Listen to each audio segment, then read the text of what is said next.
Hey everybody, it's Bust with Battles with Bust number 99, and today we're going to be doing Battle in the Gauntlet. And so, as I say in all of these Gauntlet videos, I won't get too in-depth with any of the decks. I will make a brief mention of some of the oddities in each of the decks that we're playing, but if you're looking for deck guides on anything that we're playing, we have all of those further back in the channel. I like to focus a little bit more on the lineup creation and why we're playing the decks opposed to the decks themselves when we do these videos. And so, with that out of the way, we'll bring up the decks we're going to be playing. Today, we're doing battle with Taliyah, Ziggs, Fizz, Riven, and then discard Midrange. That is the Draven Sion deck. And so, as I've kind of seen here recently, this past week in the ladder, the kind of big shakeup in the format has been Mage and Bay made a video on Annie Ezreal, and what you kind of see with that is it kind of explodes in popularity. It's far and away the most common deck I've been running into.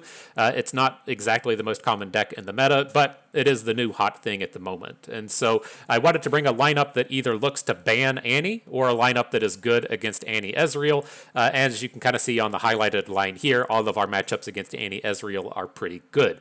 And so I think I do kind of live in the camp of I'm more interested in just banning Annie. I think a lot of the Annie decks are very strong, and there's not a lot of information you can kind of gather as to what you're actually playing against. She has a lot of control variants, a lot of aggro variants, and if you pick wrong in your best of three, that's kind of an awkward spot to be in. And so it is nice to get to just ban out Annie. But the next piece we're going to talk about is what makes me like a little hesitant to do so. And so that being the next most common and popular deck we're going to be seeing out there is the likes of Jarvan Puppy Bard. And so this is the deck that is currently the best thing to battle against Annie with. This has incredible matchups against Annie, and I'm just looking to not deal with it today. And so we're looking to have good matchups against Annie, and then I'm willing to ban out the Jarvan deck if we need to. Our matchups against it aren't terrible. It is a little bit unfortunate coming out here and having Fizz Riven be just such a dogshit matchup against the Jarvan deck, but we are playing with kind of the idea that we're either just gonna ban Jarvan, we're gonna ban the Bard deck, if you will, or we're gonna look to come in and just try and ban out the Taliyah Lissandra style decks. That's a fairly weak to poor matchup for all of our decks, and that applies to all of the Freylord based decks, all of the Freylord Shadow Isles decks, the Freylord ramp decks, all of them playing the Blighted Ravines and Avalanche style things we don't really want to have anything to do with, and these two are looking to be our big ban targets. Now, the one deck I do want to call out, if you're a tournament player and you're into that kind of thing, is being on the lookout for Heimerdinger Jace. This is the kind of control deck that is currently rising through the meta. This is one of the popular ways to combat the Jarvan decks, and I would suspect that if you're playing in tournaments and people are playing on that level, as to where they're saying, okay, Annie is the popular thing, the thing to counter Annie is playing with Jarvan, and then now they are looking to be the next step ahead of the meta and play a lineup looking something like Heimerdinger Jace, and then the Tri-Beam deck, and then something likely with, say, like a Lux-based control deck as well. I'm not here to play chess by myself, and so I don't have any kind of desire to play those decks, but it is kind of good knowing that the kind of next level of archetype theory or matchup thoughts is a fairly decent matchup for all of our decks. And so we're looking pretty good against all of those. Again, we're looking to play against Annie Ezreal, and then we're looking to ban either Taliyah, Lissandra, or Jarvan. Given the way that gauntlets have historically gone, probably won't face any of those decks whatsoever. And so that's kind of like the last thing that I think is important with this is regardless of which deck you ban, it's going to have a good matchup against something, right? We don't run into any of these matchups to where it's red across the board. Something like Yuumi Pantheon would not be ideal to play against, and so if we're having a lineup kind of focused on that, we have to ban something else out, then we're going to struggle a bit, but we aren't seeing any of these matchups to where we have like a 25, and then like a 60% win rate, and then they ban out our 60 and we auto lose. And so that's the kind of important thing to take to the Gauntlet, I think, is having a well-rounded lineup, and then doing a bit of soft targeting to try and build up your advantages that way. So in terms of the deck lists themselves, with our discard Sion, discard Draven, midrange discard, whatever you want to call it, we are playing the full burn package. We have the Get Exciteds, the Nox and Fervors, and the Decimates. I believe in seasonals, I didn't play any rummages. I felt that it was just kind of too slow for the format. I was trying to out aggro everything else, and we played the 3 Reborn Grenadiers, the 3 copies of Poro Cannon, but we've kind of pivoted back to the rummages here.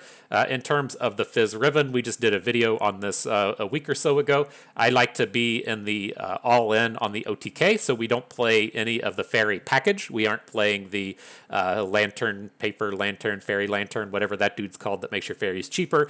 We are pretty all-in on going for the big, quick, and early OTKs. And so we play the Face Sprouts as, you know, a good utility spell, a good way to search for other attaches, but we aren't playing it as kind of the value engine. We aren't setting up these boards to where we don't play anything the first few turns of the game, and then on turn 3 we play a Lantern, we play a Face Sprout, we play a cheap fairy. This deck not capable of doing that. And then deck list number 3, we are playing Taliyah Ziggs. The things that I do with Taliyah Ziggs, if you remember from back in the seasonals era of last season, is I don't play Pokestick. I don't think it's particularly good in this deck. I think it's just way too slow. And then I play 3 copies of Ancient Preparations. I like the Ancient Preparations as the means to be good early, but then also be useful in the late game when we perhaps need to search for the arsenal, or we need to search for a Rite of Negation to protect our kill, or if we need to search for an Absolver to get that big OTK turn happening, whatever. I really like it that it's good early and it's good late, and it provides a lot of value in this style of deck.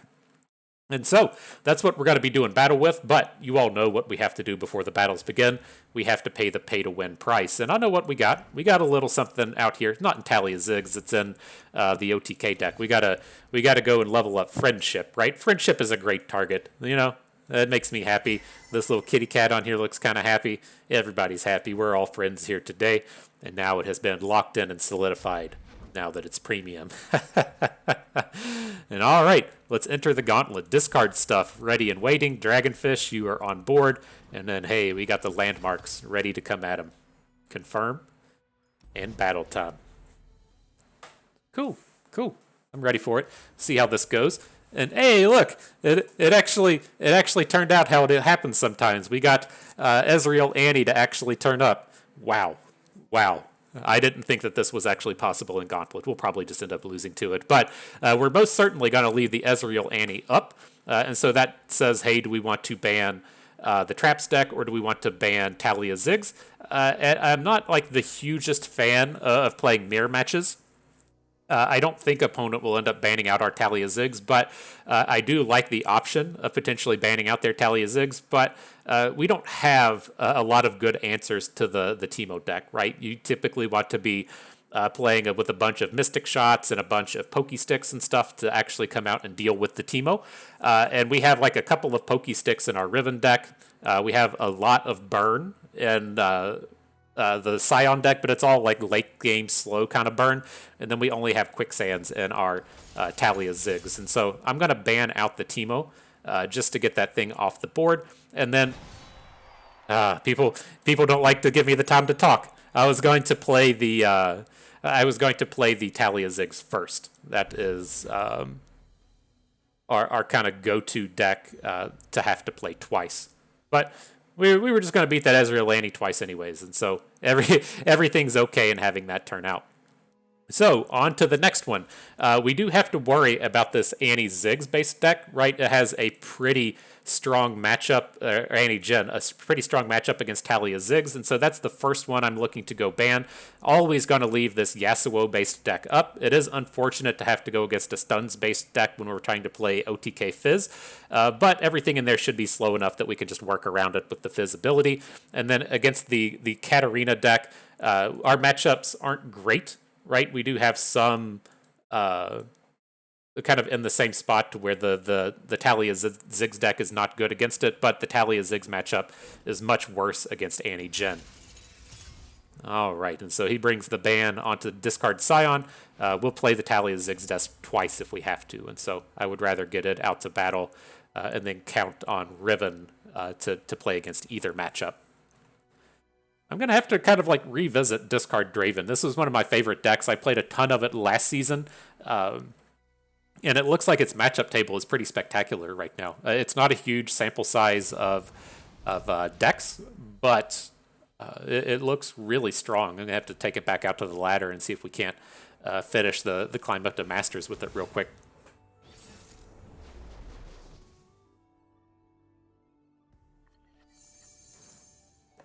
But all right, not a terrible start.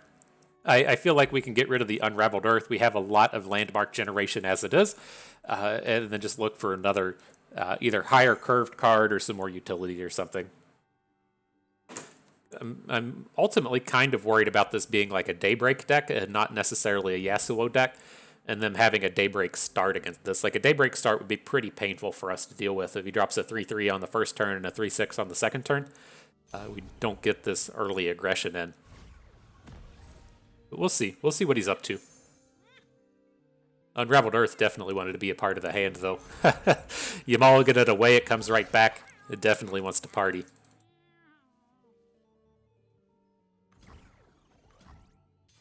Alright, well, no 1-drop. Things are going okay so far. Now, it's like, are we going to play around, like, the Ephemeral unit? I don't think so. The Ephemeral 4-4 that stuns stuff. Like, I'm not entirely sure what this guy's bringing at us. And so I'm just going to go for this straightforward game plan here. Okay, no attacks for this turn. That's fine. Not a complete shutdown with the Sunhawk.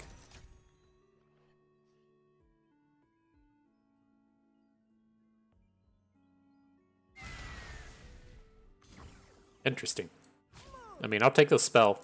I don't think he's, like, making this attack without a spell. Really? You typically don't see things like that. They typically would wait until the next turn to try and pull something like that off. Cool. And he's leaving our landmark up so we can blow it up with the Desert Naturalist now. Excellent, excellent. And I thought there was something good to see.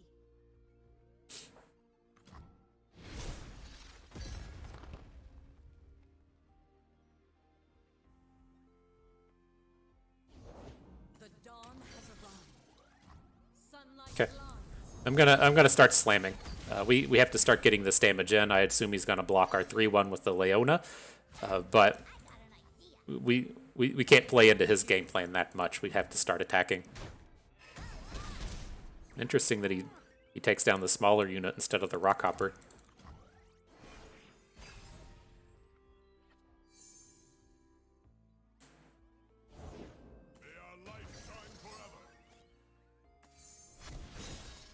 Alright, needs something to do. He's got the full combo of goodies on the board right now. Need to pick up a unit or something. I don't really want to have to just wait on the arsenal.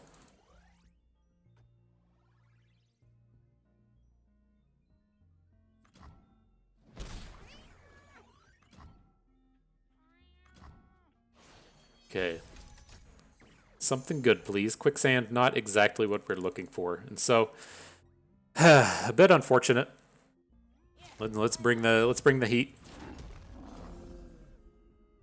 We should be able to at least protect something with Quicksand here. It's going to be like a concussive palm. Sure. Get in for 3 damage.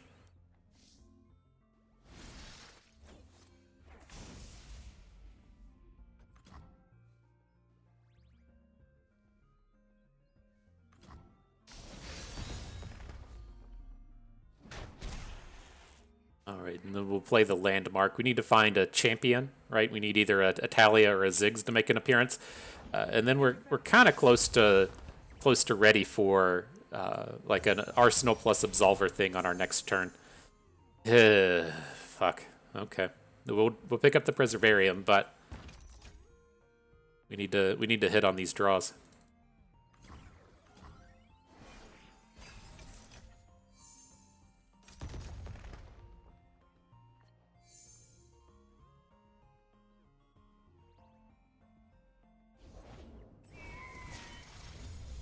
Pretty scary having the flipped Leona along with Ravoon on board. We may have to actually look at trying to kill Ravoon in combat with our Absolver. I don't like it, but if he's gonna just chain stun our whole team, it's gonna be a problem. Blades bright, forged in solstice heat. Underestimate. I dare you.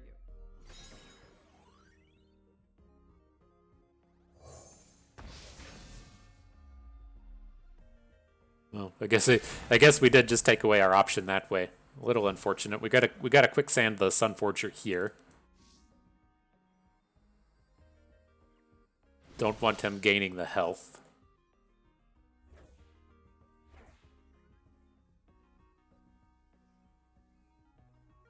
Do we just give it -4 and then not block anything? It's kind of what I'm leaning towards here. Like, he shouldn't have any additional ways to deal this damage, and then if we don't win on this next attack, we're just going to lose the game anyways, and so I think that's safe enough. Alright, well, it's that fun part of everyone's life where they just hope to win the game with the arsenal. And so let's see if you can do it, my dude, my bro. Lifesteal, Overwhelm, Elusive, Challenger, Fury, Augment, Fated. Okay. Well, the important one to hit was Spell Shield, and he didn't do it, so... Fuck. I guess we do have some time. I won't just automatically concede this one, but if he has a stun onto the arsenal, we're pretty done for. And I think we just want the damage to come in. I'm not going to hook anything with it.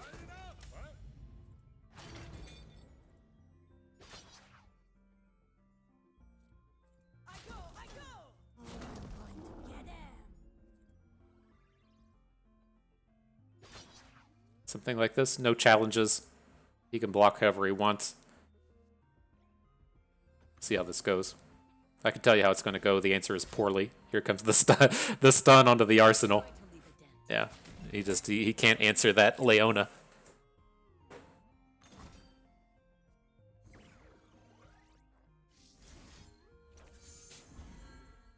I would assume if he's bringing Leona into combat, he just has another one in his hand, but... Okay. GG.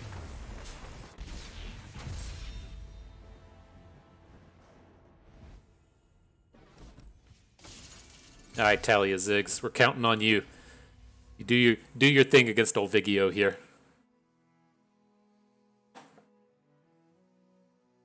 Can't decide if I'm gonna regret bringing this Taliyah Ziggs deck or not. its matchup table isn't like horrible, but it is one of these decks that we're gonna have to play every time, and then it does have this fairly weak matchup against Viego, which we're gonna see a ton of. So I don't know. We'll see. We'll find out. But here we need some more early game stuff to do. So we'll go ahead and mulligan away everything. Now the champions show up in full form.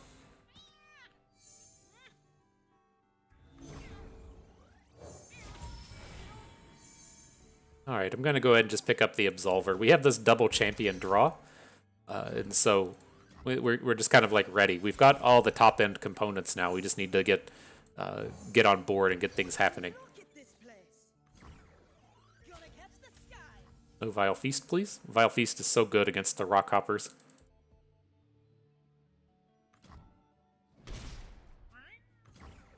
Okay. I've had things go worse.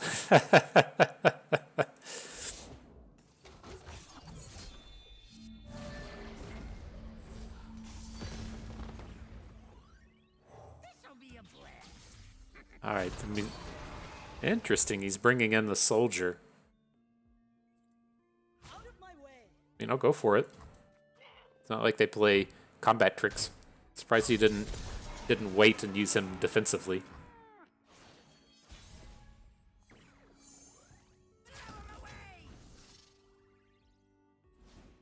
Nice little 6-piece nugget coming in. Vengeance is fine. We have another follow-up Ziggs, and that's a very expensive play. Trust me, Now, the downside to going about it this way is if we don't have any landmarks to copy with Taliyah. And so we could have played the Preservarium, but didn't quite shake out that way. Now we do have like additional options. We could look to make this this Ancient Hourglass plus Taliyah play to where you copy the unit under the Hourglass. I'm not going to save up for that here, but it's certainly an option. Then the downside with this is the unit will come out of the Hourglass stunned, right? This preserves the copy, then he comes down stunned. I think it's okay. I don't want to burn my Preservarium here, or burn my Absolver here.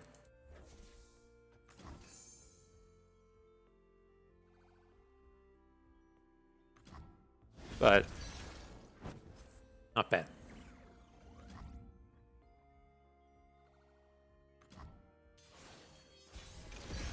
All right, Tally is ready for the old flip.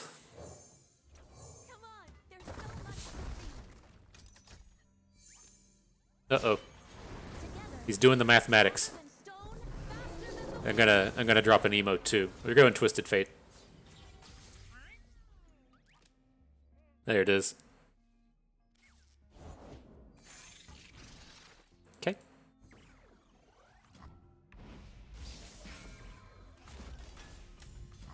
Get in there, Clockling. You can give him the business. So now the Ziggs is going to be ready to flip. One of these Preservarium blow-ups will send some damage to face. And then we can look to play the Arsenal on our next attack, but he's a little small, and it kind of takes away our ability to use the Absolver. So we'll have to see how it goes. Just put the tip in and see how the turn feels.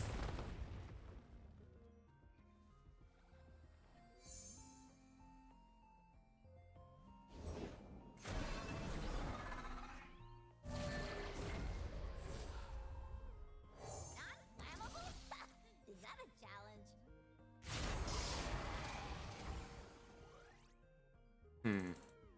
Very aggressive on the attack here. I wonder if this deck plays Scorched Earth, right? We can be ready for the Scorched Earth with a with our Rite of Negation, but I think I want to keep one of our champions safe here, so we can take a little bit of damage. I think Ziggs is the one that's going to have the unfortunate role of having to eat a few points of damage here. I'm not going to, like, I was going to say, do we come in and try and counter Disintegrates? It's the same deal. Probably have to. Well, we could just wait till next turn. Like, if he has a Vengeance next turn, we're going to want the right for when we go big with the Absolver. Maybe we should have just not blocked with Ziggs here.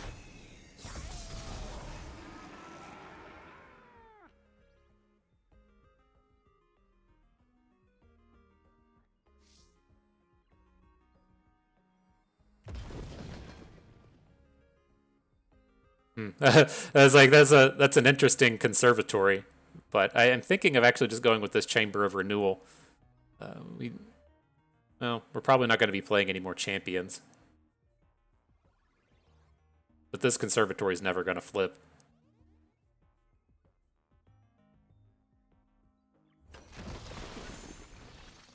And then the new question we have is: do we want to throw our Rite of the Arcane at the Hydravine just to take the 4 health off of it? I mean, probably. Oh, not the Rite of Negation. Rite of the Arcane. Do we have enough mana for all this still? If we really kind of want to have 12 mana next turn, well, we would cap out at 11, so we can have 10. All right, I'm on board.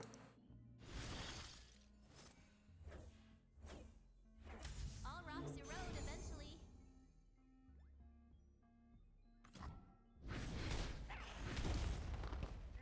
All right, so game plan number 1, Taliyah. Game plan number 2, we have these arsenals ready to go in the event that this attack doesn't work. We should have preemptively absolvered.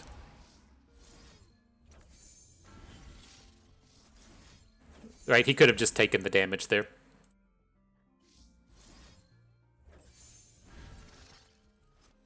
right, we're up to 12. Now we've got the Right of Negation if we need it. Excellent. Good job. We should do this more often. We should do this more often.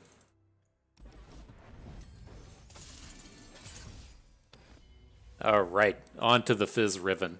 I'm not like it doesn't seem like this is a spectacular matchup, but I mean it looks like it's got a pretty good number up here. It starts with a 6, and so that's not a terrible win rate.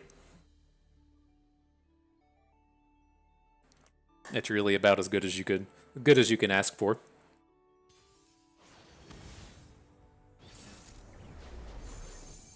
All right, and so I liked starting with the Reforged dudes. We have enough early game stuff so we can mulligan these other bros away. Look for some more of the OTK combo.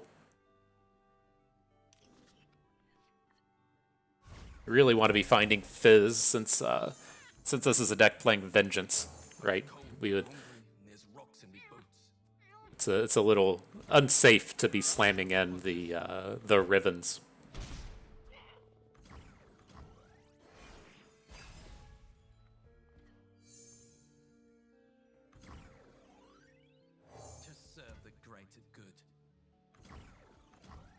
Right, no Vile Feast.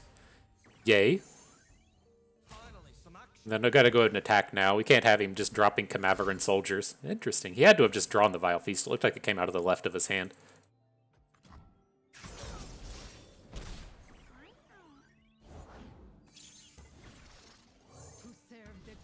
Alright, the aggro portion of the game is now over. We are done doing aggro stuff.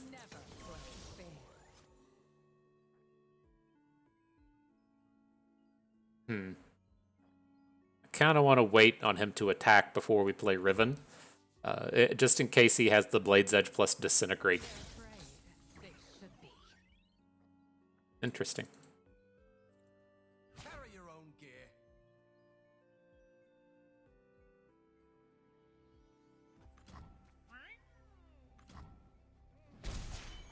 Well, I guess we're going to find out. We don't have any real ways around it. I mean, we could just wait until next turn before we play Riven, but I think we fall too far behind if we start doing stuff like that. Okay, so no Disintegrates to worry about. That's good. Do have to worry about Vengeances, though. So I don't really want to be going all in this turn. But that option is there.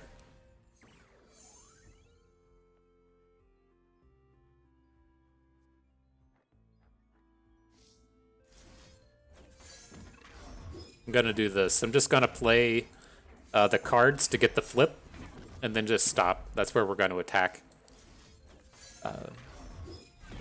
I'm not taking the time to play the Riven Sword, and then depending on how the turn shakes out, we can kind of like circle back to this, right? We do still have the Ruined Reckoner in our hand, and so we can we can look to make play the sword, then make an additional attack if he spends some mana.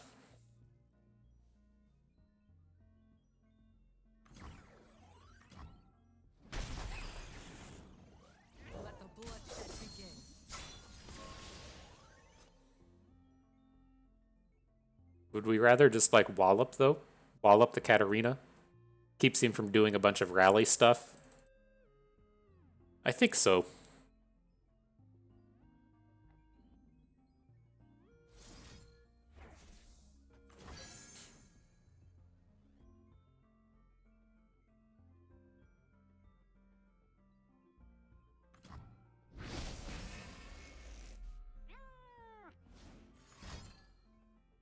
Okay.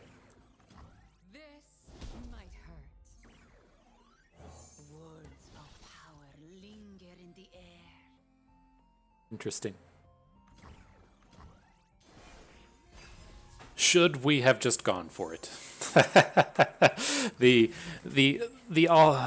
question of the day. Should we have just gone for it? I think it's okay if he ends up just like replaying units here.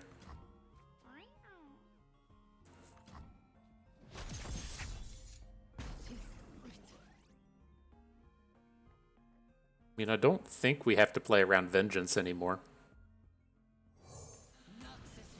If he had it last turn, I think he would have used it. He could have, of course, just drawn it. He can have like a Ravenous Flock for our Riven, which would be a bit unfortunate, but let's see what he does. If he just like replays Katarina, that doesn't feel like a path to victory.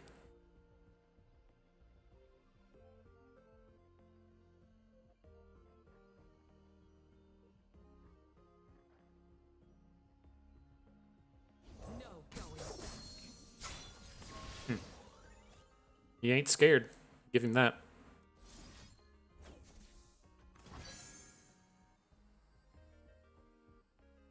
So Ravenous Flock would be bad. There's lots of ways out of this, right? The Ravenous Flock, the Scorched Earth. This puts a point of damage. Why? It's just a nick. What am I missing with this? They usually don't play cards like Noxus Blast.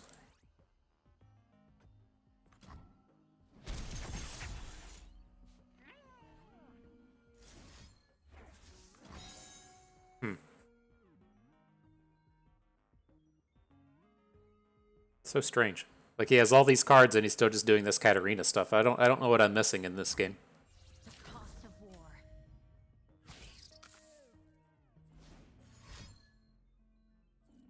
Has to have the Scorched Earth or something, right? Wow, that's so dangerous.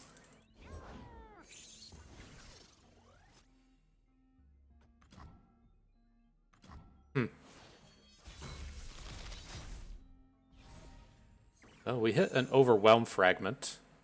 We can use that to put together a lethal now. So we go Overwhelm.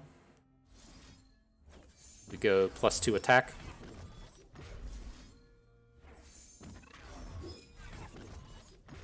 Now we have our damage spread out. Hit with both. And then we can wallop through a blocker.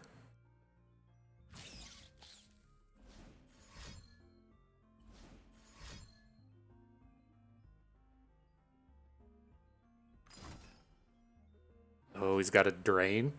He's got 2 drains? Okay. Wow. That's pretty brutal. I mean, we could have put more damage on the board, but... Damn. These hands know metal and magic.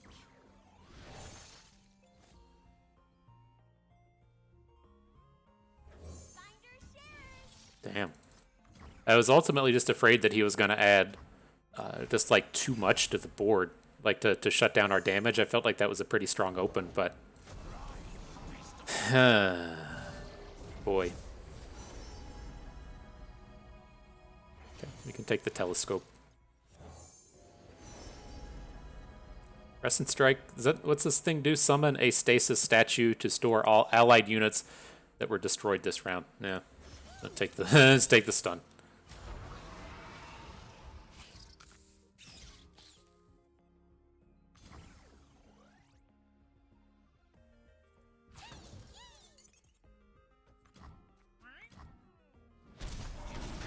Okay.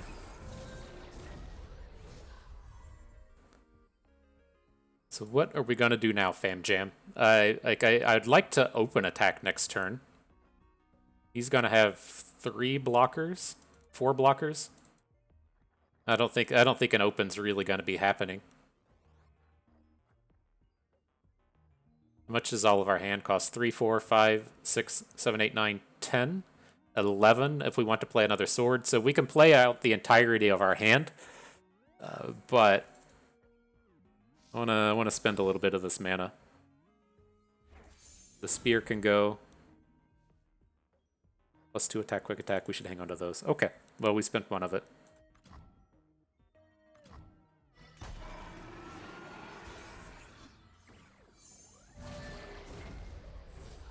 Can we play everything now? We have 12 mana. Call this 2 because we get the ribbon sword. So we got 2, 5, 6, 7, 8, 9, 10, 11. Okay. We can play it all.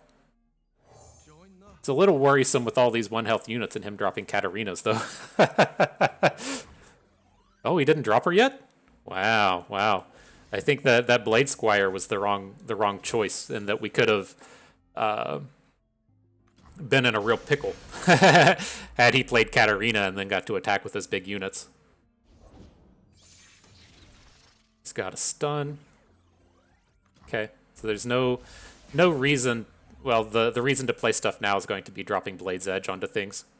He did, or dropping the Riven Sword onto things.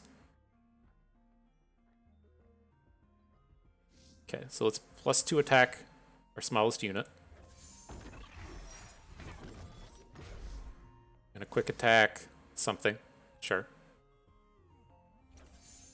That should give us a Riven Sword. And then we have to Riven Sword this guy, right? Because he doesn't die to, well, yeah, he doesn't die to the Blade's Edge. But, like, the downside to this now is if we let him get that Katarina on the board, then he's going to be able to answer 2 of our units with 1 card.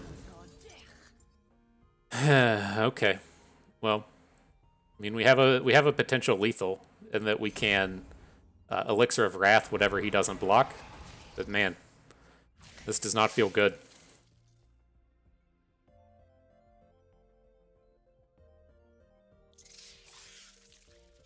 He's leaving up the ravenous flockable unit.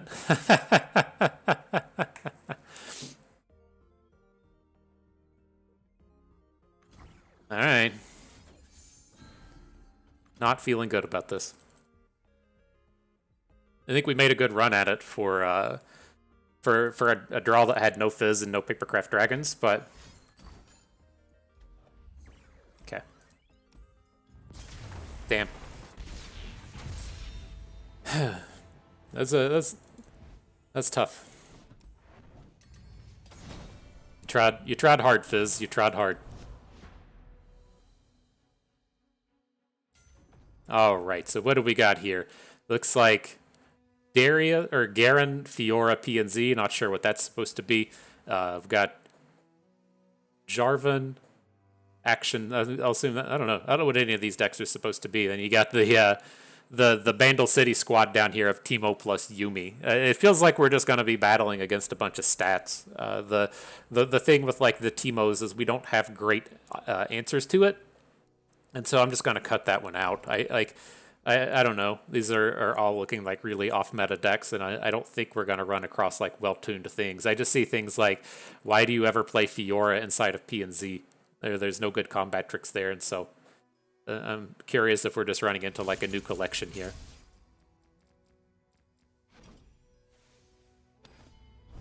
Okay. We'll do battle with Fizz Riven.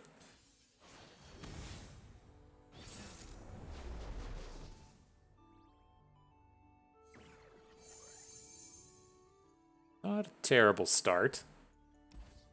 Get rid of the friendship. Like against PNZ, I worry about going like real heavily onto Fizz. Like, I think we probably still have to keep him, but just don't play him on the first turn. Is what I think I'm leaning towards. Yordle Squire, though, you can come down on the first turn.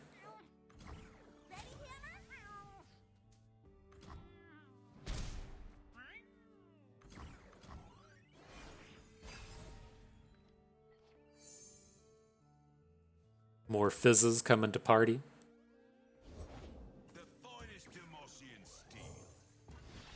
More elites.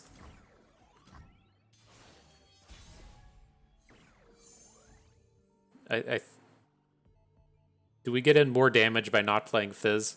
I mean, we probably do. I'm leaning towards just like dropping the spear and attacking for 6, because we're probably never getting ground-based damage in after this turn.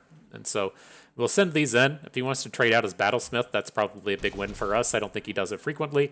We get this big chunk of damage in. Now hopefully we can win with Fizz over the course of 2 more attacks. Interesting, no units. Papercraft is huge.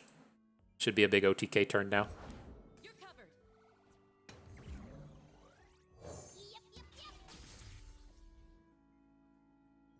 I've got just the thing for you. Okay.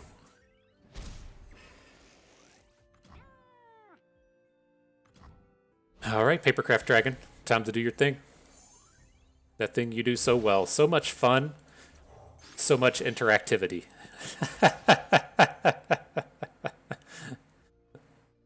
It's the total package, the fun and interactive package.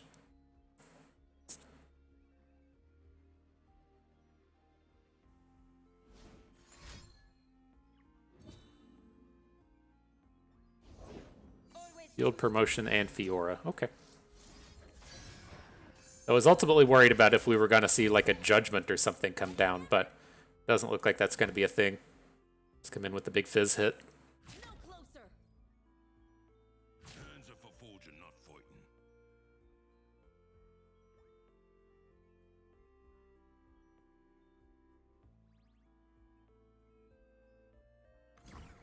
Boom. Field promotion Fiora. Okay. I've been kind of interested in field promotion. I played it in something the other day. I didn't physically play the card, but I know what I was doing. I was playing the Yordle's deck that I did a video on a few days ago. I was just playing it just in some ladder games, and I generated the field promotion off of a conchologist, and then put the field promotion onto Poppy, and got in the multiple attacks. It was pretty sweet. I enjoyed it. I think I still lost the game, but it was a pretty cool sequence to get the field promotion on Poppy and a bunch of attacks in.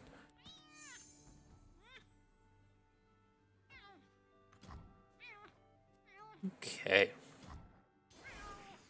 Not the greatest of early starts, but we do have a Draven. Now we have some additional ways to protect him. I'm on board. So do we want to actually go ahead and drop the Draven now this turn, or do we want to drop a Sump Dredger and look for something a little bit better? I'm leaning towards the Dredger on this turn.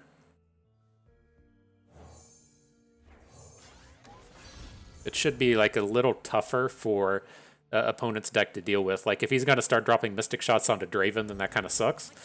But going ahead and getting the Sump Dredger down kind of protects us and lets us build up a little bit more.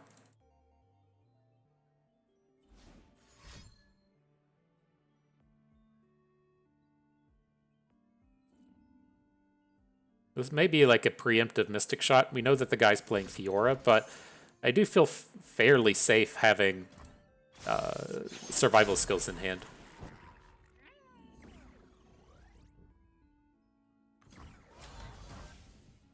Okay, not bad. Not a bad sequence.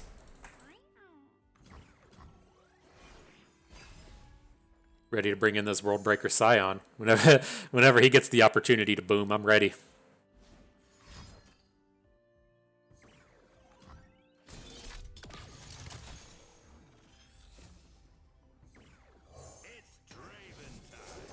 Draven time.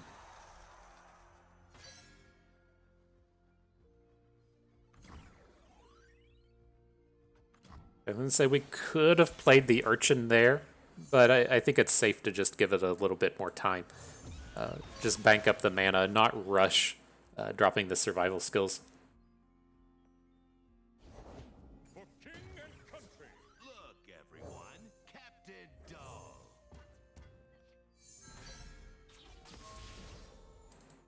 Alright, so what are you coming in here for? 12? We can lethal this turn.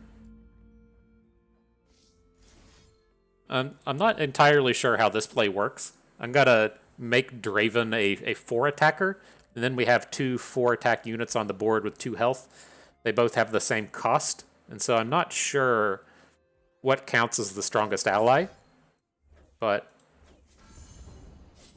oh, okay. The discard happens before the axe hits. I'm still not certain what actually happens there if he's able to.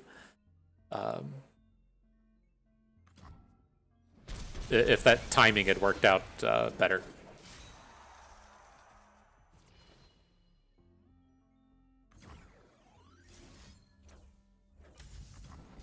All right, bring in the booms.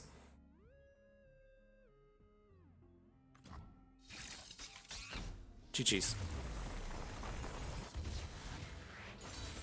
So yeah, I think that wasn't a competitive collection. Didn't seem like a lot of meta decks coming out of there. That's okay. Everybody got to start somewhere. Our battles continue.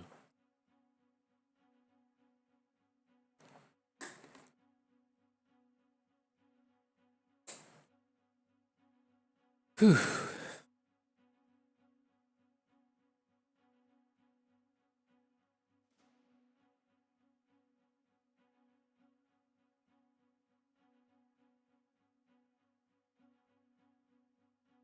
All right, so I won't get things political. I don't like that.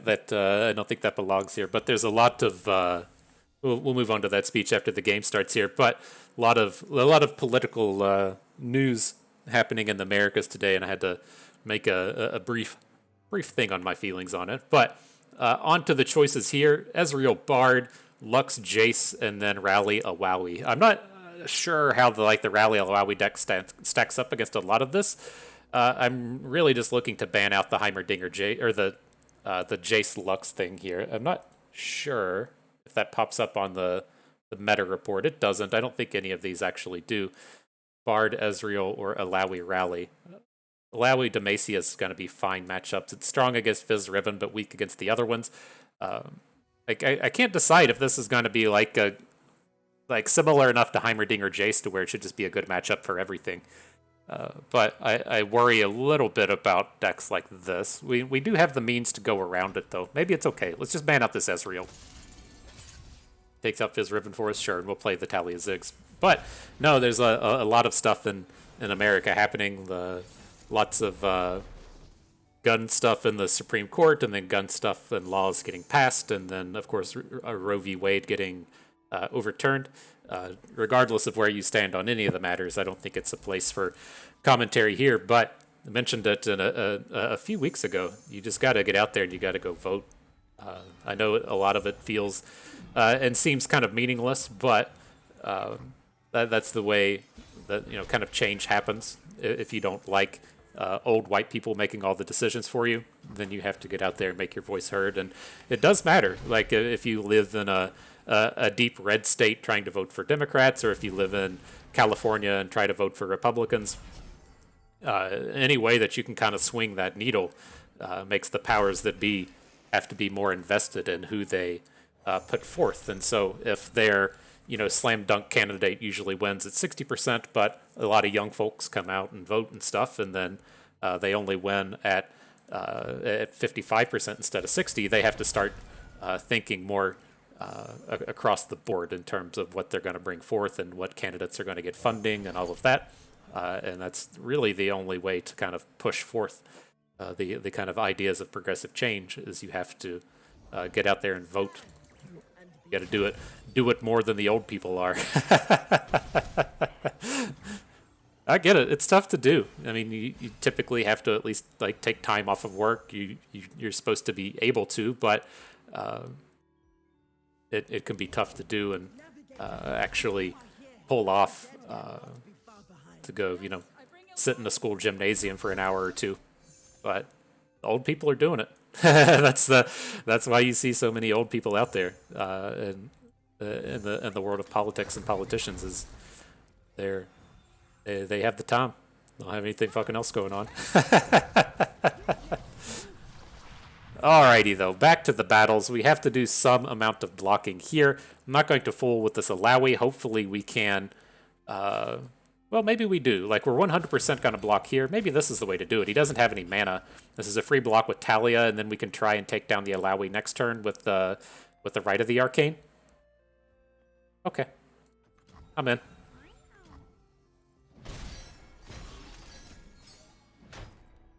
But yeah, with the way things flow, the local elections are important. Voting for your city councilmen and your mayors and things like that.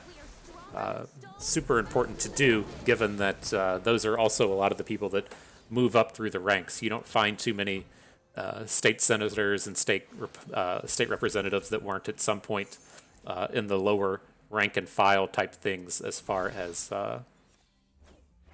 politics are concerned. And so very important to get out there to do.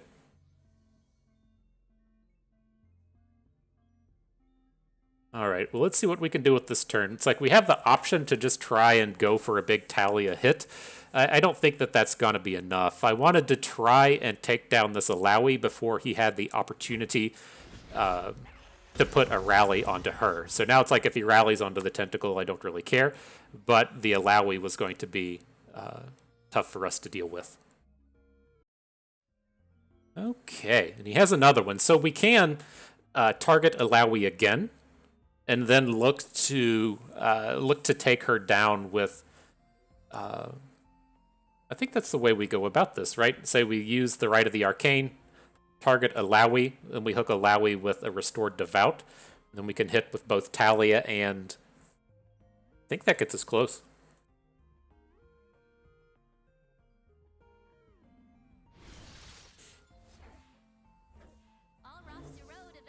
My worry in taking an angle like this is our opponent's ability to say OTK us next turn, right? We don't have the means to answer these tentacles, so it's like we could have attacked with everything and then maybe done a little bit of cleanup work after the fact. But,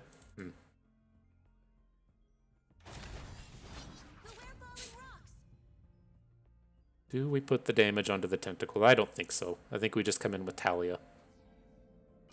Then she generates the 6 damage, so if he blocks with tentacle, we'll get the kill.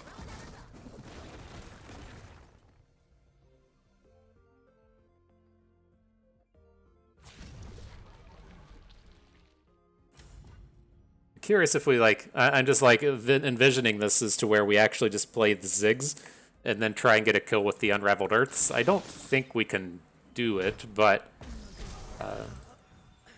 it's kind of an interesting option. I'm a little worried now about him just playing like anything that delivers Overwhelm, and I'm kind of wanting to just play Unraveled Earth and look for our Quicksand, but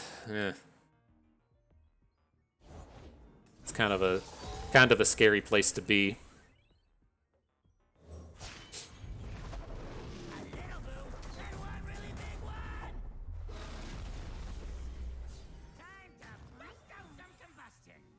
Alright, so we have another angle of attack now. Can he kill us here?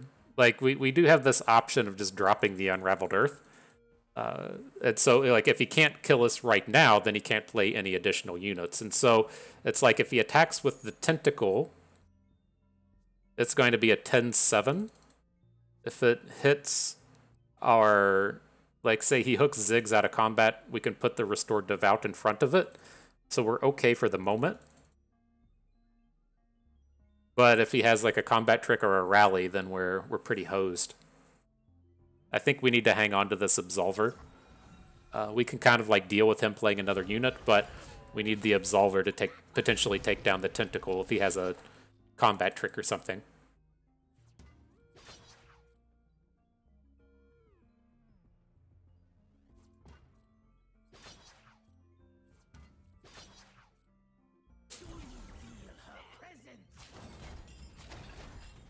Alright, game says it doing neg-7, taking us to 2.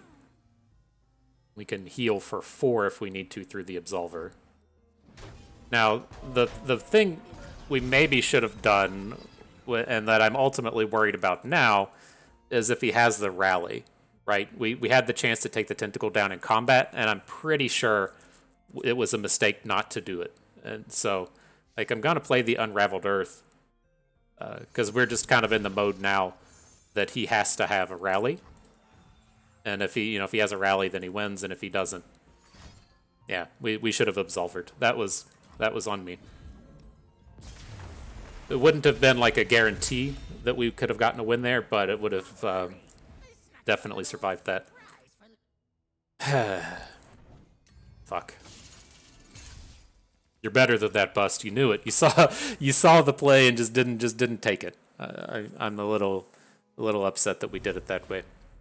The same thing applies. He could have had a Cataclysm. We should have just killed the Tentacle. That was definitely a mistake. All right. Let's see if we can't make up for our mistakes.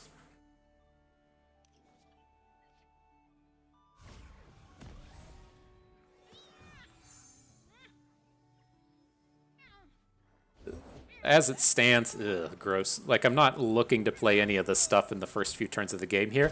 I want to build up to the 3 mana for the Rite of the Arcane. We might have to if something turns up. I don't really want him just like opening with this Forge Chief again. All right, we'll play the Chemist. At least like make him play Mystic Shots or something on this turn if he wants to continue getting the Forge Chief value.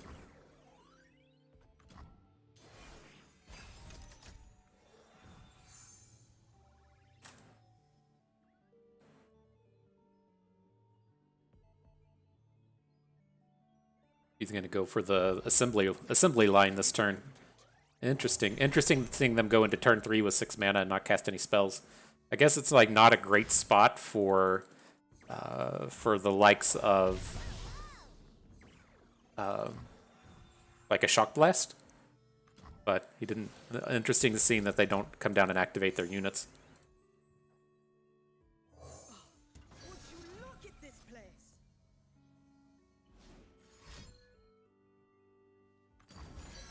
There's the assembly line. Shift change. I go. Okay, let's go ahead and take this thing down while we can. We do need our thing here to die. I mean, maybe we should be taking the hook with the Endless Devout, but you dig it. Like I want Taliyah to be able to copy something next turn. It's just like leaving the Rockhopper open to getting hit by getting hit by like Mystic Shots just doesn't seem very good.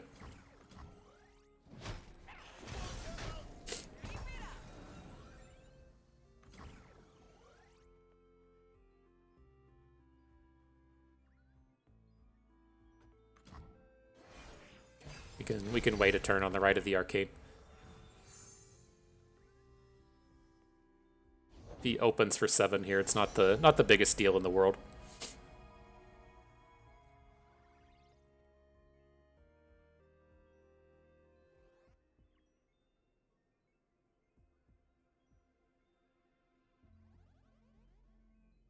If it's a people problem, I'm your man.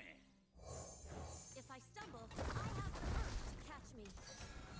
All right, Taliyah, you're on board, ready for action. We got this Absolver in hand. It's a little early to be making big Absolver plays, but you know, it's there.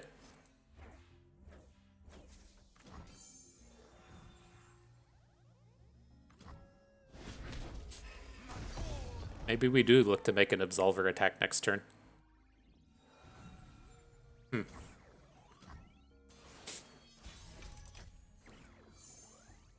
Rite of Negation's pretty big. Okay. Well, Taliyah is at least safe to attack. So let's see. I'm not excited about attacking with our 5/3s into his 3/3s on the board. I could see it, but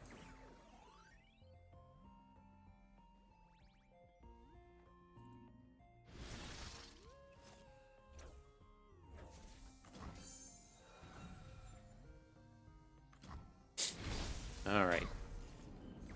Maybe we should just go ahead and do it, because he is sporting this 4 Demacia in his hand. And so we should probably come in and like wipe out a bit of his board while we can. And then the next big thing he would be looking to play is, of course, Shock Blast. And so if we can take a Shock Blast target off of the board as well, especially going into the next turn when we're going to have 2 of the 5/3s on the board, I think that feels okay.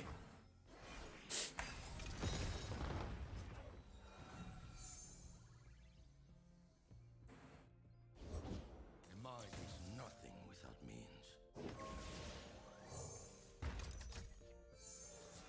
Work or wither. Okay. Our blocks aren't particularly good. Money matters.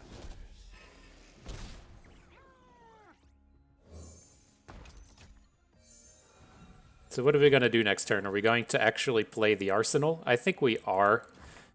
We don't have enough damage coming out of the Absolver.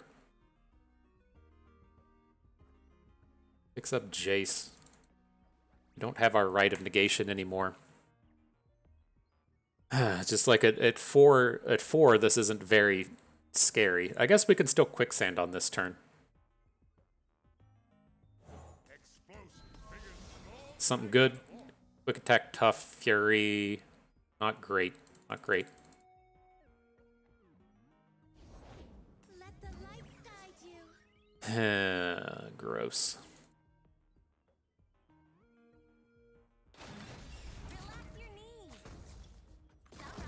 Okay. Never back down from what you believe. Meet them head on. Speak. A furious proposal. Well, I mean, this is pretty decent. We're at least getting to try an ace's board. That's not bad.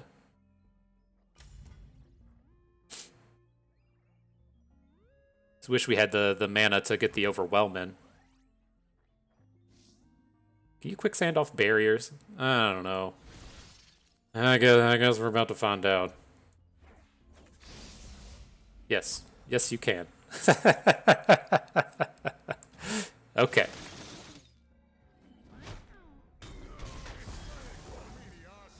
So that problem has been solved. We can maybe get enough stall this turn, right? The scary thing that he can do involves like playing Jace and doubling up Shock Blasts.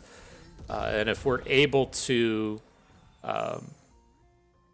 prevent this damage coming in from Albus Pharos, then we maybe don't have to worry about that as much. He can deal 6 damage with the Shock Blasts, but he can't get that 3 damage he needs to Yes, I want to see what you're doing with the Pharaohs. with the Albus Pharos ability.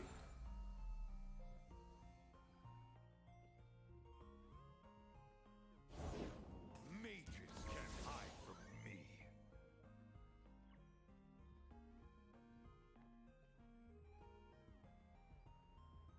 Well, we have 2 options. We can try and like dig for another quicksand, which we only have 1 copy of. We can try and dig for a right. I think we're just putting arsenals on the board. Whatever you need, I got you covered. Interesting use of tech. Okay. That's manageable. Gate is a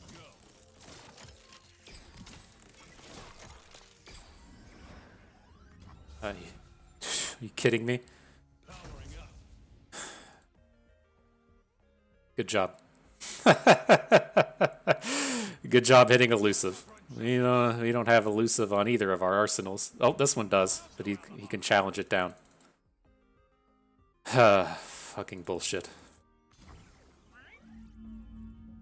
Alright. I guess it is what it is. I thought we lined that up so perfectly Try again. to come in and play around the potential stuff that Jace throws at you, but I guess you can come out there and just hit some challengers along the way, or hit some elusives along the way. Well, that's what we get for the misplay in the previous game. All right, showing up into these, we have to ban out the Yuumi Pantheon. I'm pretty sure it's a fairly abysmal matchup across the board. That's the one I'm trying to highlight onto the screen here. Oh, where are you at? Yuumi Pantheon. Oh, wow. Vi Zoe Aphelios that terrible as well. Is that what he's playing? He doesn't have Aphelios in it. It's probably something similar. What was that was looking like this 25%er matchup? The discard mid-range into it. Okay, we'll just have to watch ourselves. I'm going to look to ban out the Yuumi Pantheon. That's this one here. And then hopefully we can dodge the Vi deck with the discard mid-range.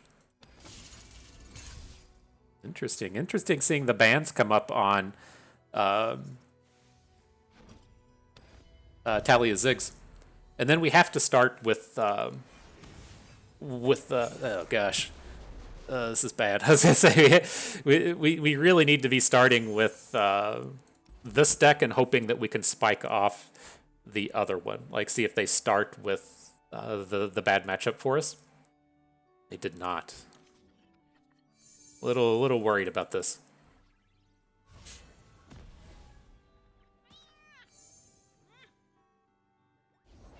Come out, Oh, I was clicking fast. I wanted the +1 attack one, and I actually clicked off the screen and not on the cards. Good job. Go me.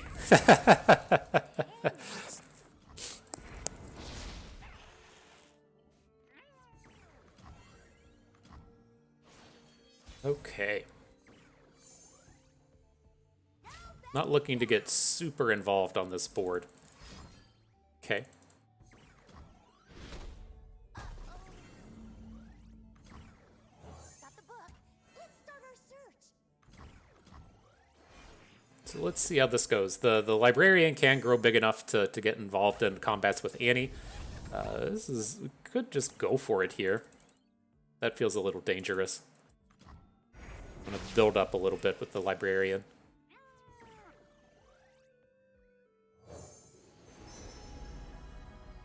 Take the weapon hilt out of these. Well, we could look to Calling Strike. Calling Strike kills Annie, and it kills a lot of the stuff coming out of this deck. I just have like in our head that these reforges are somewhere that we need to be. Maybe we do take the Calling Strike. Curiosities lie ahead. If I kill you, I don't fortunes.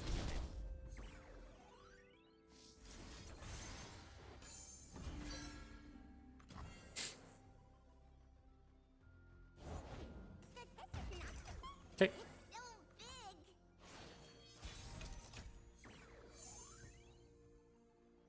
big. Man, I was hoping to have a better trick to play on the librarian.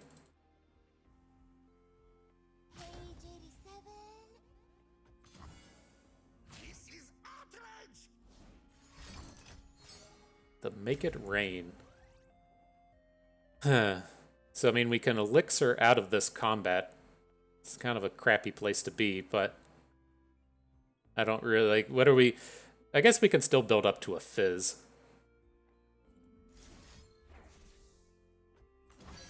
All right.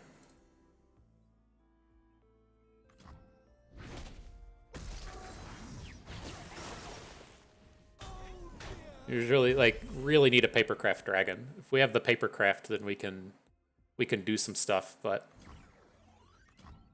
without it, it's going to be a struggle. There it is. I'm always up for a round or two. Goes blue card. Okay. Soak it in.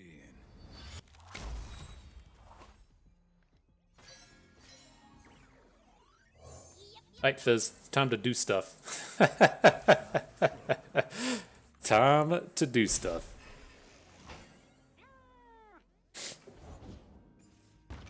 It is nice seeing the Twisted Fate hit the board when we're trying to make this turn. Less stuff to have to worry about.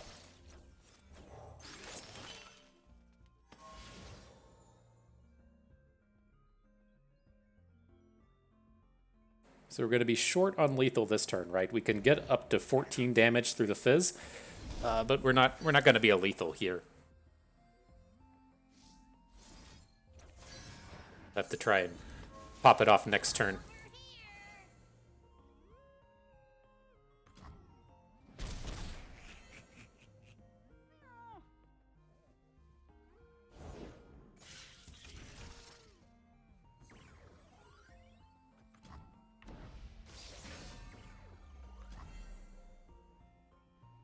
Gonna get your tie bulk. A little scary, a little scary. At least has to play it before it starts getting the bonuses.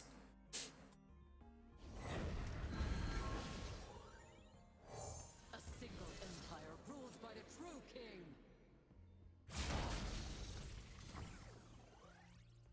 I'll have my revenge. No! Oh, we have the stun. Okay. I was like, I was thinking in my head that we had this wallop, but I was like, oh no. Oh no. Alright. I thought we were going to have to block with Fizz.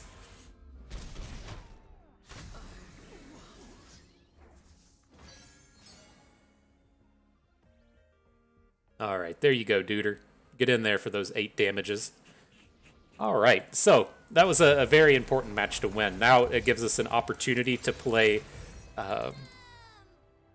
play the bad matchup we have against that thing, right? So there was something like discard aggro against like the Vi Zoe deck was like a 3-to-1 edge in their favor, which is just unheard of. That's a horrifically bad matchup. And so it's nice to be able to play against the Annie deck where we have a much higher chance of winning.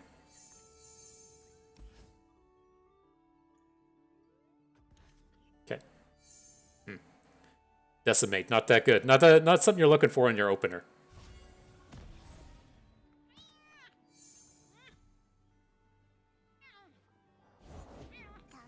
He's got the Annie. They always have the Annie, am I right? We don't have the Mystic Shot.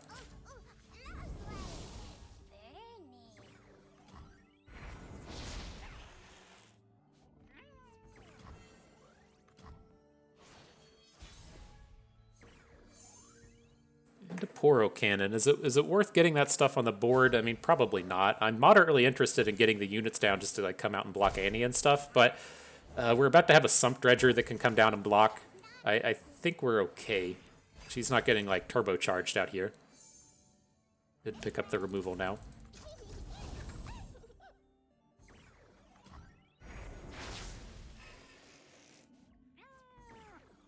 I'm looking to play the Sump Dredger and then just discard the Poro Cannon. I think that's a fairly safe. I also like don't think we'll have the time to end up playing this Rummage, but I feel like that's the safer one now. Oh boy, we got a big burn hand. You gotta take note when these things come up. We don't have to actually deal that much combat damage here.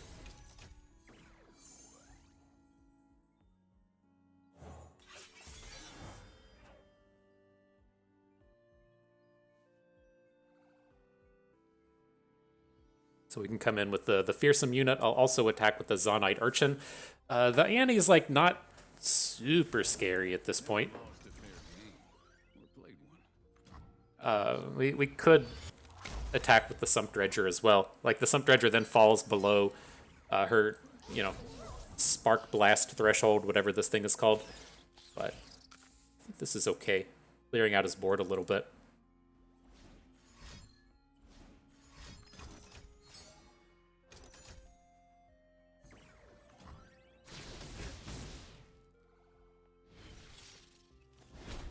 Okay. Well, the Annie flip appears to be imminent now.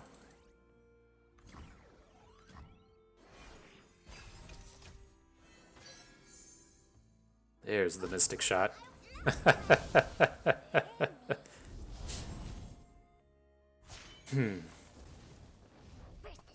So can we just take this damage and win the game with our burn spells? Where does that get us? This takes us to 11. We can add Boom Baboon plus Draven. I think this is pretty okay.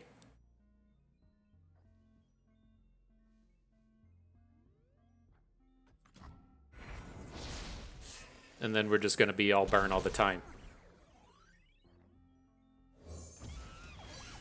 So Boom Baboon comes in. Draven's going to come in. Fuck. Damn. That's pretty good. That's pretty good. It's Draven time. We might just be a touch too slow now. You can throw Tibbers at something. Fuck.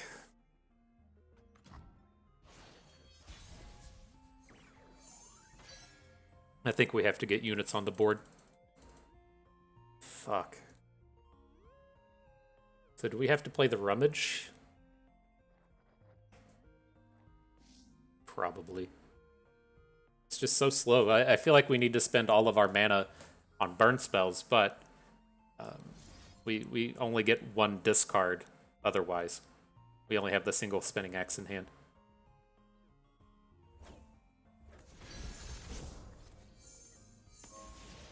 More burn. Burn for everyone. So we get this thing down. I assume that he's just going to play Tibbers now. Maybe he doesn't.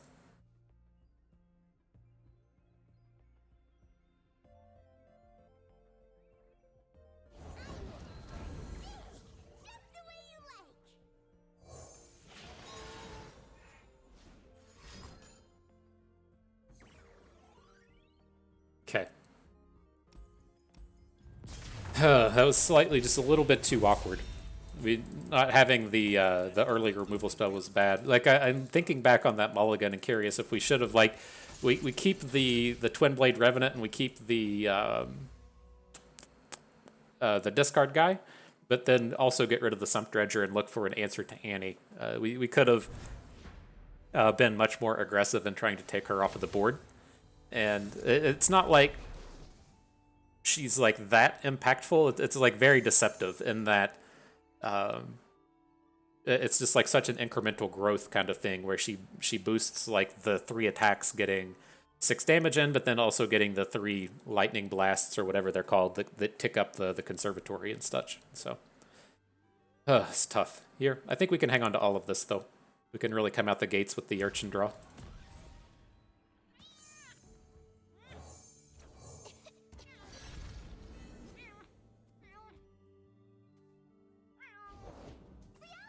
See if he's gonna bring in any of those mystic shots to our early game thunder.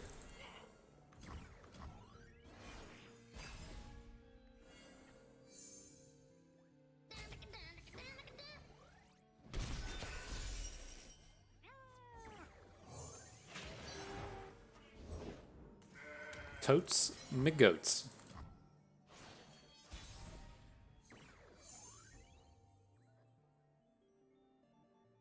Is it worth playing the expensive one here? Like he's just going to trade it with the goat. Maybe we just play the cheapo here and get to bank a couple of mana.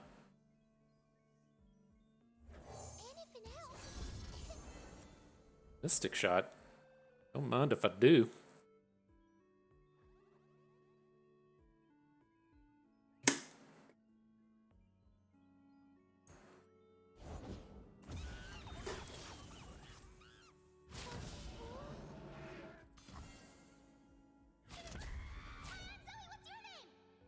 He does block with the Zoe. Unexpected.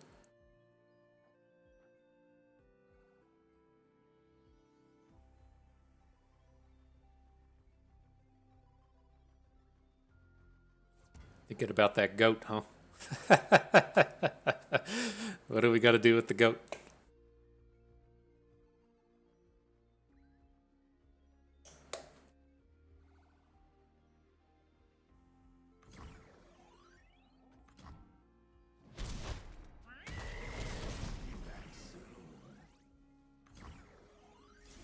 It's like, it's almost tempting to just let him hang on to the Zoe, but...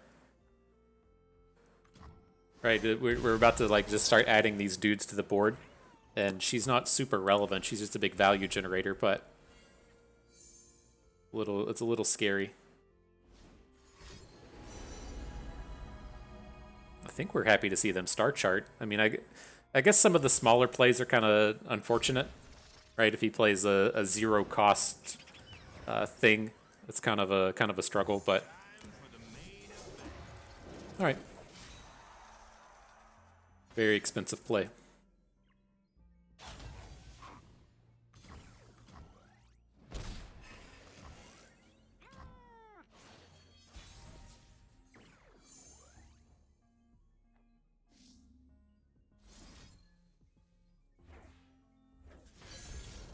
We're getting close. We're getting close to the burn range here.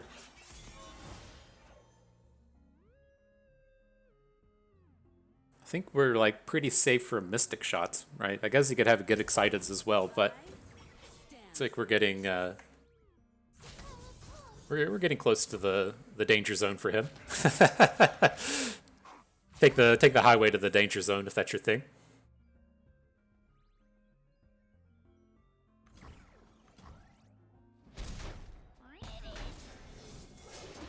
Are you all familiar with the song "Highway to the Danger Zone"? From the classic homoerotic army propaganda film from the 80s. Maybe that would have came out in the 90s, right? Top Gun? Lots of shirtless, sweaty dudes playing beach volleyball together, advertising how sweet it is to be in the Navy and fly fighter jets.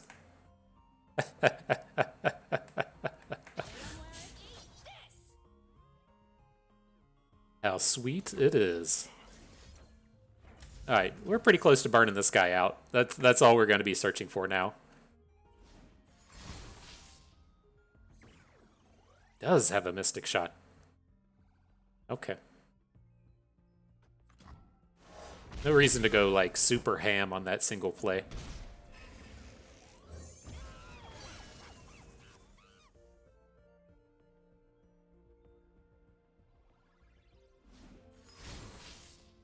He's got some heal and stuff. Oh, man. This guy has all the tools.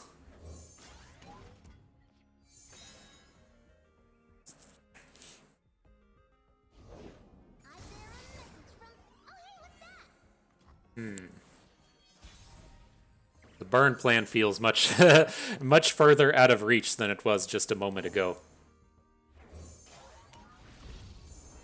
We'll see. We'll see what we can get on board here.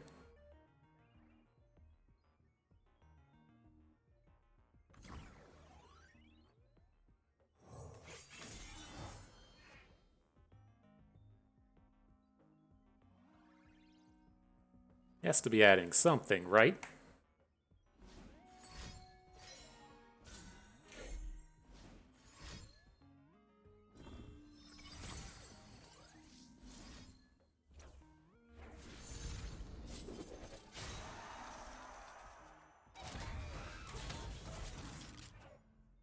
All right, squad, coming at you. Don't care about Zoe too much. Take as good elusive out of the picture. Vi's going to get a block somewhere. Assume that she's probably just going to block Boom Baboon. That's fine. I'm just interested in chunking in the damage at this point. And we're getting close. We're getting close. Come on.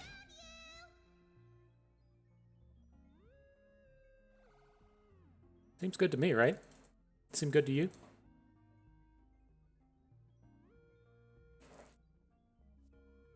This guy's definitely on the highway to the danger zone now. Get that sweet Kenny Loggins mix hitting you right in the dome.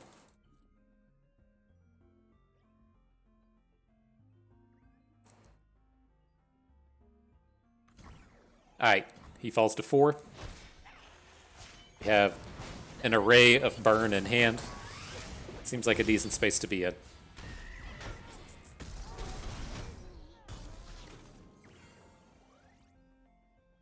The only downside is we can't cast all of it next turn, and so we'll decimate as soon as possible. We'll try and use the Noxus Blast to prevent any Vi-based damage shenanigans, and hopefully we are good to go.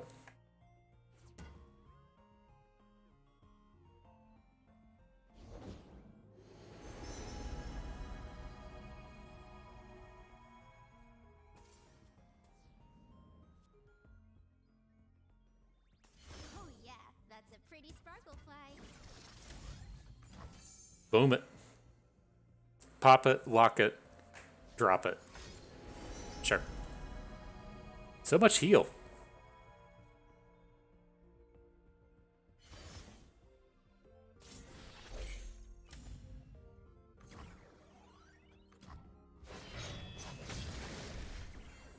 Stop, drop, open up shop. I heard DMX at the gym this morning. I got all the hits for you today. All the thunder coming right up. That's how Rough Riders roll. DMX had some serious bangers. It's sad that he died. I think he had a real kind of shitter of a life story. I think I'm thinking of the right person when a family friend thought it would be cool to smoke crack with him when he was like 12, and he had crack problems his whole life because some adult did a super good job of adulting. So I think that was DMX, and then I think he might have relapsed or he might have kicked the habit, but still had health issues from being an addict, and so certainly put out a lot of club anthems. A lot of serious bangers. Good stuff, though. Good stuff. All right. So that matchup didn't seem that bad. Maybe he just had a bad draw or something, or we had a good draw, or he needed like a turn 2 Mystic Shot, or what. Or the matchup table was thinking of a different match. I'm not entirely sure what happened there, but we got our victory. Got what we needed. Okay, so what do we have going on here? We've got the Viego deck, Bard, Galio, and then Lurkers. I'm pretty sure our matchup against Lurkers is just fine. Let me see if I can't find these real quick. We got Galio Bard, which is extremely good for discard midrange. We've got Pike Rek'Sai, which is just good for our entire squad. And then the last one was the Viego Deserter. Looks like both the Viego Deserter and the Galio Bard have a pretty soul-crushing matchup against Taliyah Ziggs. But the Fizz Riven matchup's a little bit better there. Yeah, let's just take this Galio Bard out of the equation. All right. You're banned. He takes out discard midrange. I'm really curious as to if I should just be playing discard midrange on the ladder. It's like it's so weird with the way that these meta works as to where decks that are so strong just don't show up. And so like there was I was just kind of curious for a point if people just like didn't want to play scouts because it had been kind of like the same deck for a year and new and bigger things were coming together. And scouts was oftentimes an extremely good deck in the meta, but nobody was playing it. And I can't remember the last time I've seen discard midrange. I don't think I've seen it since seasonals. Once the World Walker came out, like I don't feel like I've played a match against it since the World Walker came out. And seeing that matchup table was pretty eye-opening. And so we'll see. Maybe we'll give it a go. But here, this matchup tends to about just trying to deploy a big OTK. You tend to sit around and just trade back and forth, and then just kill them with an OTK style play. We'll see if we're able to do it. Can't interact with the fearsome.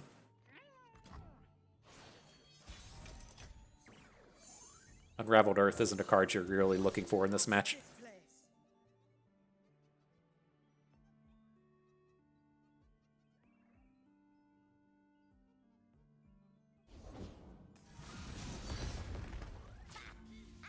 All right, well, we'll give him the option to lose his board.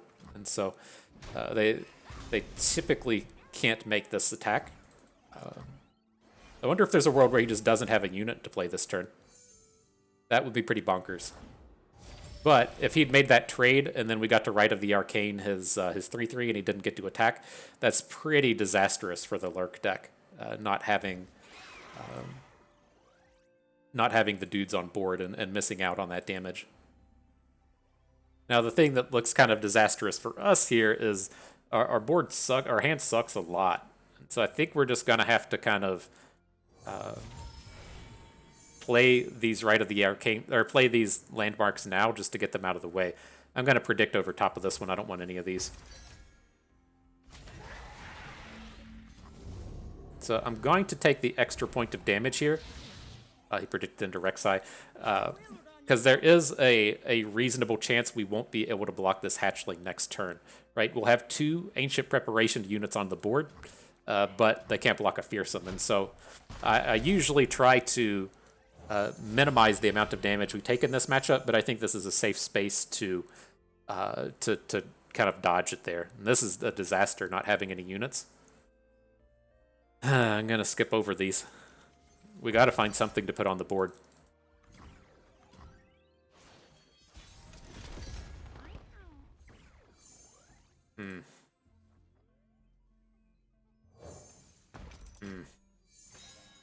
All right, there's a Rockhopper at least. Had to go through some serious work to find him, but why are you playing Rek'Sai now?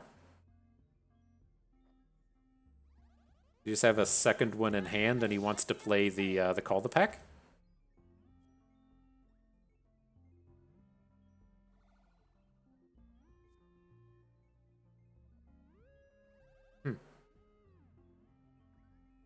Like, I could see that if you have a hand of, like, 3 Rek'Sais or something, but...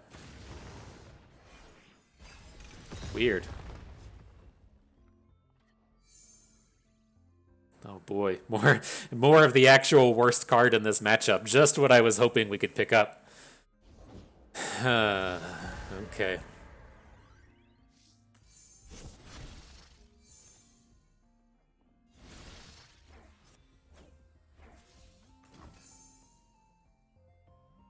we'll take down the one we can take down. I'm not sure if this is a mistake, given that we want to, eventually take down the Under Titan, and we could look to say block.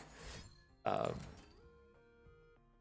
I was gonna say we could look to say block the Zersai Collar. This turn, put 4 damage on the Under Titan and then 2 from a Clockling. But we have to block this now. The overwhelms will become too scary. What a shit tier draw. What can you do for us, Ziggs?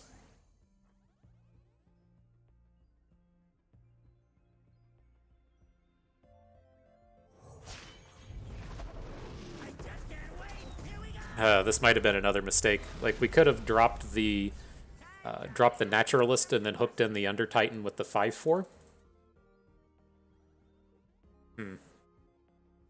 I'm just curious if this ever gets us out of him, like, playing units, right? Nope, doesn't. Sure doesn't.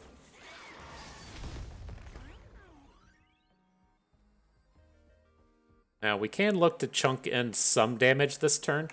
Like, we can attack with Ziggs, see if he blocks, and then Ancient Hourglass the Ziggs. So it at least gets some of those chunks in. I think we're just going to pass, though. I'm going to Unraveled Earth. See if we can't try and dig up a Quicksand, and then call it a day.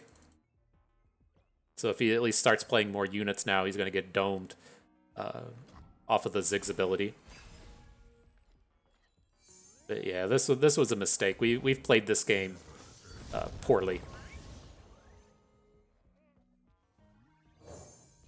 If it was important, they should have built it better. Curious if he's going to have a Rek'Sai here. Right, if he doesn't get Overwhelm on the Under Titan, this isn't nearly as scary.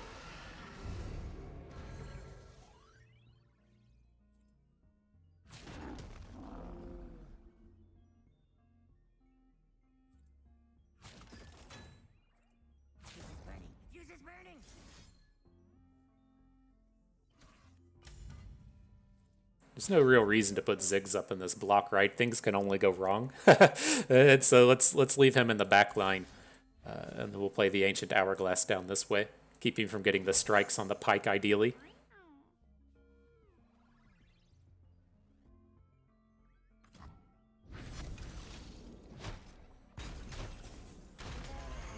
Okay.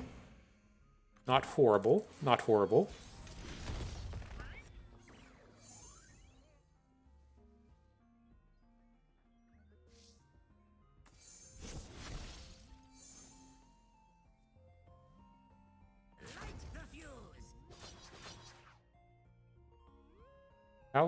How bad can this go? I don't think it can go that bad.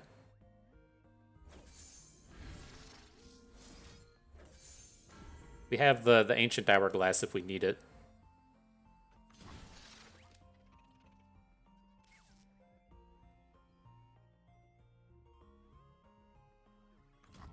Nice. Good job, Taliyah Ziggs. Oof.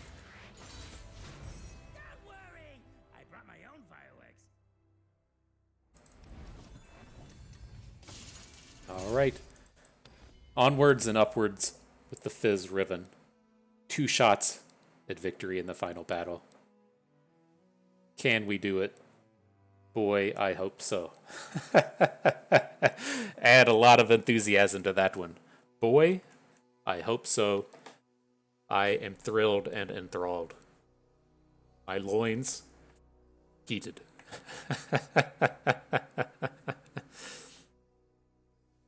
Oh man, I remember. I watched The Departed again last night. Off topic, I guess, but I hadn't seen that one in a few years. That's kind of one of the movies on the list to where like I can't really get it's not a family movie. We'll say that, and not a family movie, and so it doesn't get played in a regular rotation. But such a good movie.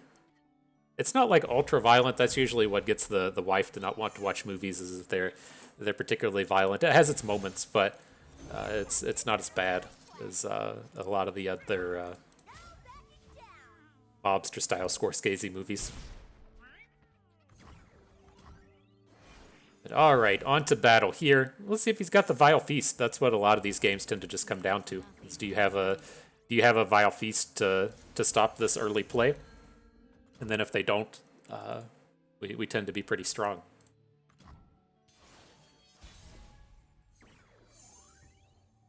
When will I find peace? All right, not bad, not bad. It'd be interesting to see a Katarina come down this turn. Didn't happen. I'm gonna attack with the Riven, but with quick attack. Well, should we even bother? Probably not. Like, clearing out the board doesn't really add that much. The thing is, it's like, I don't want her to have damage on her. I don't want her to getting hit with, like, Ravenous Flocks. I don't want her getting hit with Disintegrates. And so, she becomes, like, kind of useless on our opponent's turn. But, Still much to like, trading the Fragment for the Spiderling doesn't sound very good either. Okay. Pass. I was thinking about something there. If it's an incoming Vile Feast.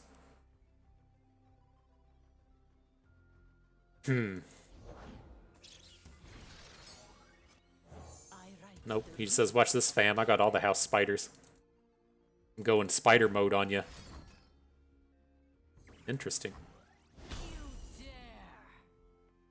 Wonder if he just no attacks to flip the Elise. I'm really interested in this Hungry Owlcat. It's a nice way to go through these Shadow Isles decks that have a ton of removal when you generate the unit that has the spell shield. But like, our hand needs something, and that something is going to be an attach at this point. Like, we don't have a lot of OTK powers here. Like, if we generate the Owlcat and then put the sword, like Riven Sword on it, it's still not that impressive of a unit. So I'm going to pick up the Face Sprout, and then hopefully we can use that to find we must all an attach.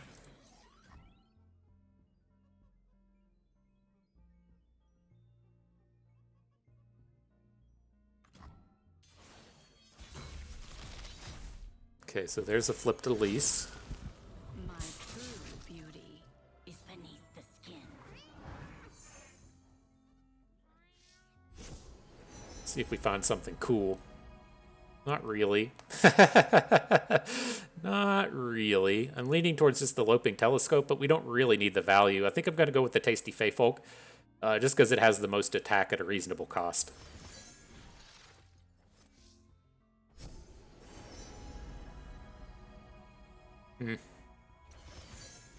Alright, Feyfolk it is.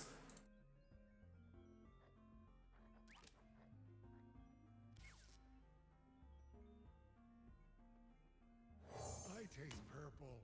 Yay.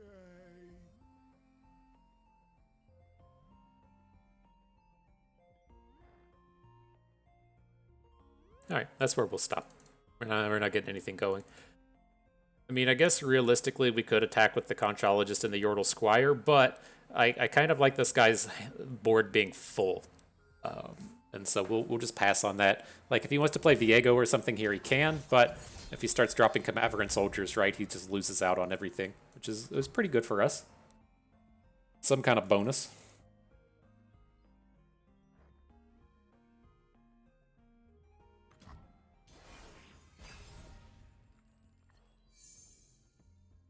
It's a Fizz.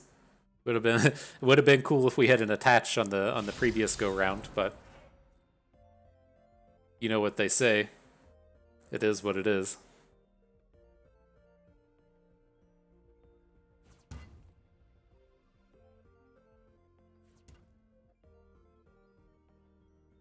Opponent says, not just yet, not yet. Want to add my Vigio to the board first.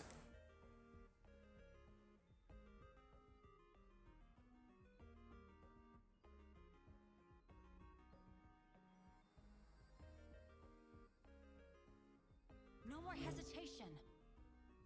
Tell him, Riven, no more hesitation. The dude's taking forever.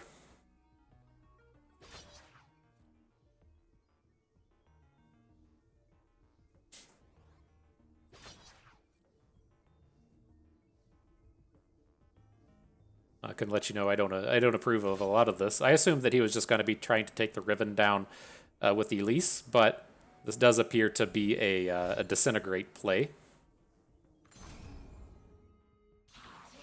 which I'm not a fan of.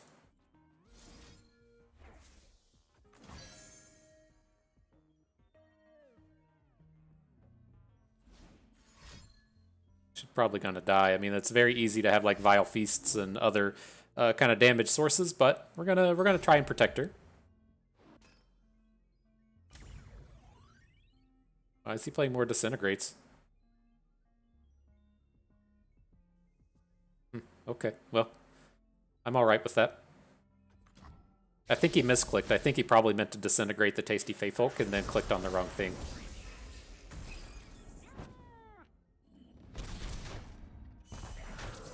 But we'll take the little victories wherever we can get them.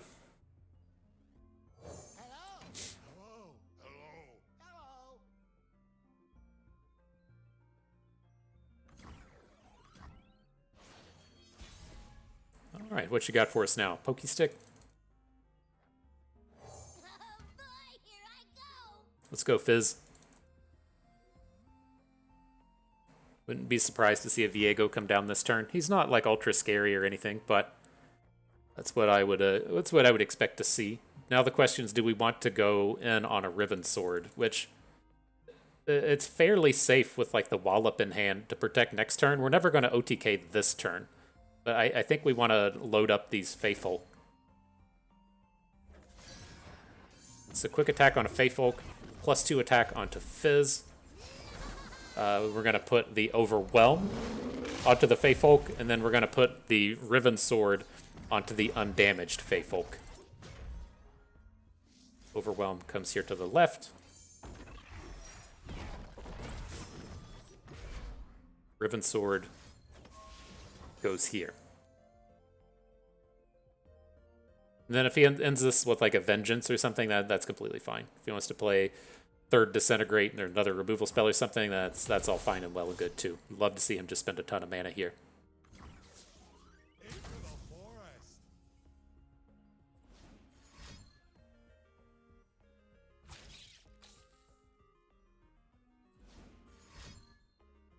Something coming at us. Vile Feast to the left, and then a Glimpse Beyond in front of our Overwhelm unit. Okay. Works for me.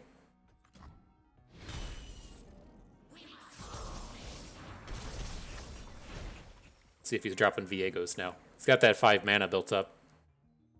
I would have think he would have wanted to play him before combat, though, if he wants to get the bonus stats and stuff.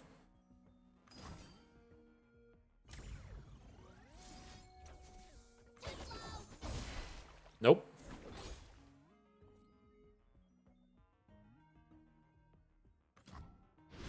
Please. Trying to kill our Fizz. Inappropriate, dude. Inappropriate. Now we got the Papercraft. Okay. Okay. Looks good. Good things have happened.